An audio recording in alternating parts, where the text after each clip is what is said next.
Hello everyone and welcome back to our YouTube channel. In this video, I'm going to show you how to fix UKG Pro app not working. First, to resolve this issue, we will first head over to our device settings. From here, scroll down and tap on General. Once you're in the General Settings tab, look for iPhone Storage option and tap on it.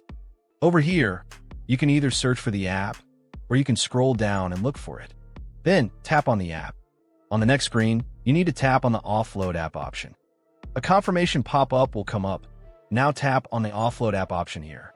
It'll take a bit for processing, and then a reinstall button will show up. Simply tap on it to reinstall the app. This should resolve the issue, but if it doesn't, then you need to check if the app is running an older version. Head over to App Store. From here, double tap on this search icon in the bottom right corner, and then search for the app. Once the app comes up in the search result, and if you see this update button right next to the app, simply tap on it to make sure you're running the latest version of the app. However, if you continue to encounter this issue, then you will need to completely reinstall the app, which usually resolves the problem.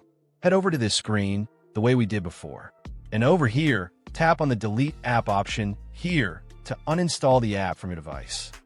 A confirmation pop-up will come up. Now tap on the Delete option here. Once uninstalled, open up App Store and search for the app in the search bar. After the app comes up in the search result, simply click on this cloud icon to install it back onto your device. Hopefully, this resolves the issue. If it does, consider sending a super thanks to support our channel. And also don't forget to hit the subscribe button. We'll see you in the next video.